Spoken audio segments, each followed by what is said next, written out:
Hey there, Starshines. Tangent Spinner here, spinner of tangents and rants of random. As you can see, I'm doing a little better today than I was yesterday where I left off. I honestly, after burying Pancake, I just kind of shut down, went in my bed, cried, and fell asleep. And yeah, Parfait, Mandarin Parfait has also died. Sharkbait the second is still alive. He's alive, he's doing well, he's chewing on the plants for some fucking reason. Because he's a dumbass, but he's doing well. I figured out what was going on. So yes, as the ammonia levels, pH and everything like that was through the roof, is killing my fish.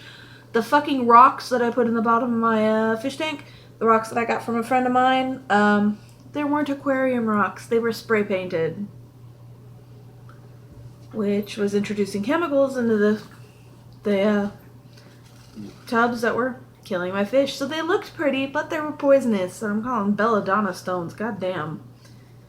Alright. We are doing part 3 of chapter 5 of WebMage. I'm just flipping through to find the spot I was, because I was just in it, and when I pet the dog I forgot to put my spot down. But yeah, no, when we left off, there was Ravirn and Melchior. Ravirn and Melchior were back at his dorm room. They were cleaning it up. There was an assassination attempt curse on Ravirn. He got really badly burned on his hand. And then, unfortunately, he started to pass out. And he managed to say 911 to Melchior, which gave Melchior autonomous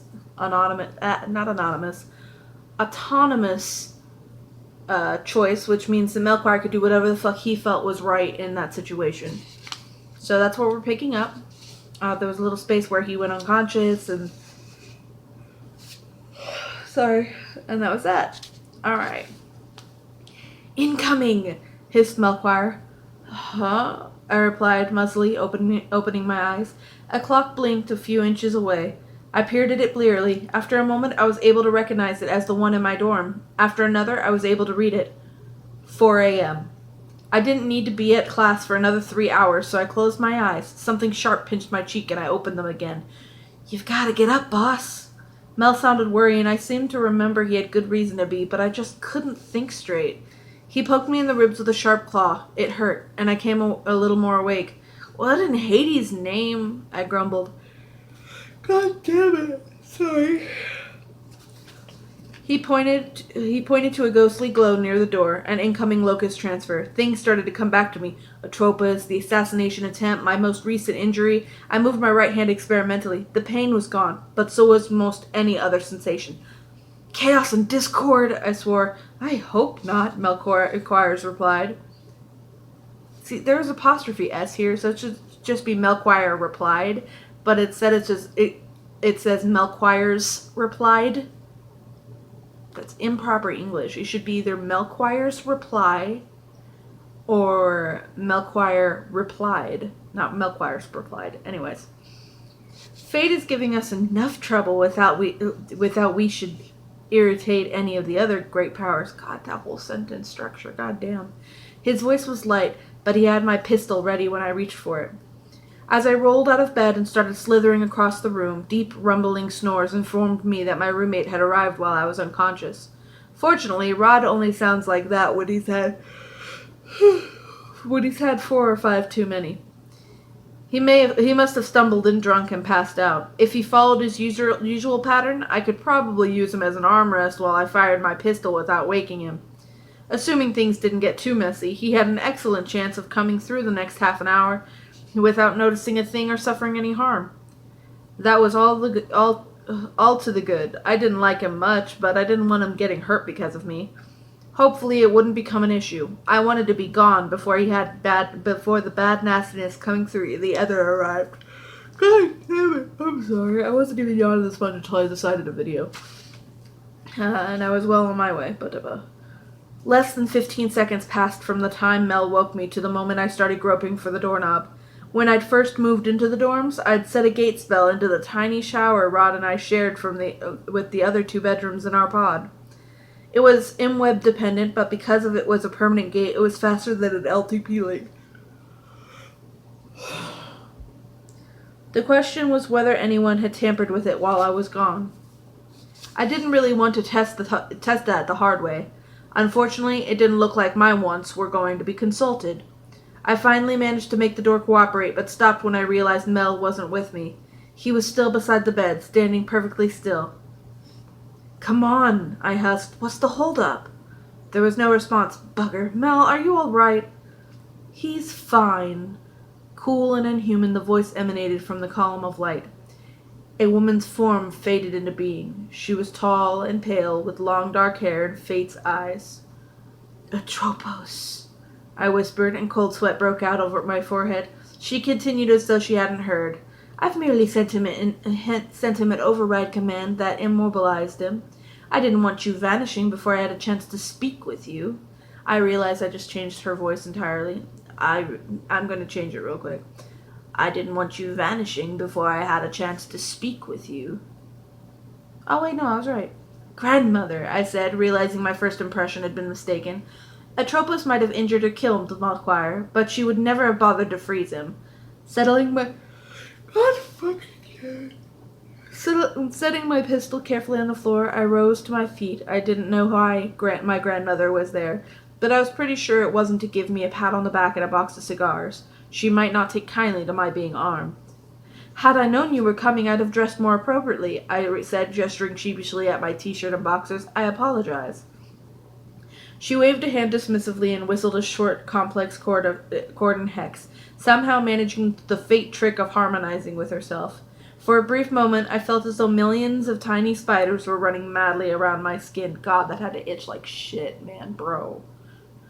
When it stopped, I was clothed for court. The boots came 6 inches above the knee and were made of black leather as soft as mountain moss. Green silk tights covered my legs under the boots, and a green silk tunic hung to mid-thigh.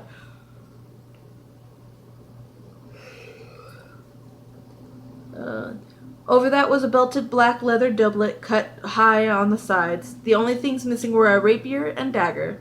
Their absence was made more conspicuous by the empty buckles on the belt, where the sheaths would normally have hung. When combined with the fact that my familiar continued to stand stock still, the missing weapons assumed the quality of a bad omen. I studiously avoided meeting my grandmother's gaze as I prepared to make the obligatory bow. Feeling the presence of a hat on my head, I reached up to sweep it before me. Habit made me use my right hand, and the numb fingers lost their grip halfway through the maneuver. It was broad trimmed in the Cavalier style, and had an ostrich feather dyed forest green was attached to the brand by an emerald brooch. It was also quite aerodynamic, and it sailed all the way to my grandmother's feet. "Sorry, grandmother, I appear to be a bit lacking in grace at present." "What happened to your hand?" she asked. Her tone implied that I had done something stupid to bring the injury to myself. Stung, I answered without thinking. "Atropos laid a trap for me." Even as I spoke, I knew I made a mistake. My lips went numb and tingly as the spell that bound my voice reached out and twisted my words. In my head, they had been angry and righteous. On my tongue, they sounded like the most transparent of child's lies. Lachesis' eyebrows pinched together and her mouth thinned, but once started, I found it hard to stop. "She did," I continued. I was angry and scared. I sounded petulant and whiny. "A really nasty enchantment laid on my pillow. The only reason I'm alive with this conversation is that I triggered it with my rapier rather than my head." "I think not," said Lachesis. "There was indeed a spell on your pillow, though my sister had nothing to do with it. I placed it there. It was supposed to bind you in sleep until I came to have words with you. How you managed to cause it to do that," she pointed at my hand, "is beyond me." She whistled another quick chord, and the damage to my hand healed itself. That wasn't fair. The spell I'd encountered and the one my grandmother had placed couldn't be the same. That lethal black fire bore about as much resemblance to a sleep spell as a dire wolf did to a chihuahua. I was sure Atropos was responsible. But with Cassandra's curse wrapped around my vocal cords like a hangman's noose, I had no way to convince my grandmother. Swallowing my accusations with my pride, I moved on. Hold on real quick. Boop, alright. "If you wish to speak with me," I said, "that was a somewhat drastic way to ensure my cooperation, and most unnecessary. I am always at your disposal. How may I be of service?" I bowed again. It seemed prudent. By taking a walk with me. I am displeased with your failure to attend your midterms. Her perfect features contracted in the slightest of frowns. You appear to have forgotten the consequences of displeasing me. I thought I would remind you. Come. I will, of course, be happy to accompany you to the ends of the earth if you require. Is there anything else I might do for you? Be silent, she said, her voice as sharp as shark's teeth.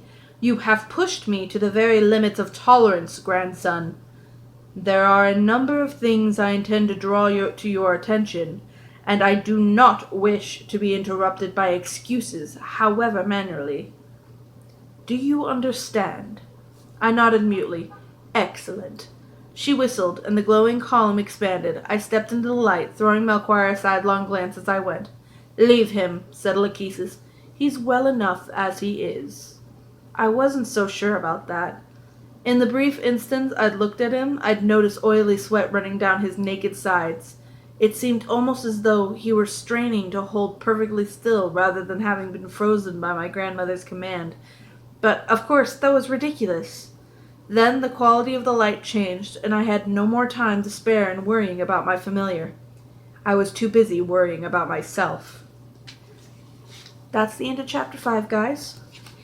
We are, I want to say about a fifth of the way through the book now. Well, there's 21 chapters, I think, so we're almost a third of the way through the book, and because Chapter 6 is next. But yeah, no, so, Grandma's come to visit. Yeah, no, I really did think it was a Atropos. I couldn't remember this part for first thing. So I had to pull out my Atropos voice at the end there when I realized, oh shit, maybe it is Atropos. And she talks like this, because she has to sound menacing. But, in reality, she sounds kind of like this, but not. Lachesis is the prim and proper grandmother, and she has to have an authoritative voice, and for some reason be slightly British, because I don't know why British people always sound authoritative when they're angry or stiff. She's McGonagall, only not as cool. There we go. Clotho's probably going to sound like this, where she'd be slightly warmer and slightly different accent, and she's going to sound slightly whimsical and vaguely like Irish, I guess. No, not Irish. It's more like a different type of Britain. I don't know. We'll see when we get there. But yeah, no, so that's the end of Chapter 5, like I said. Chapter 6, I'll probably work on tomorrow. I'm super stoked for tomorrow, you guys. I get to put on a giant hot dog costume and get paid to stand outside and wave at cars so they come in and buy hot dogs at Sonic. I'm actually really excited about that because it's cool as hell, and I'm going to bring a sun hat because it's also Wacky Day, where we get to wear whatever the fuck we want at work, so it's going to be fun as hell. Yeah, no, I will see you guys next time, so I'm going to spin on out. That was Chapter 5. We had fun.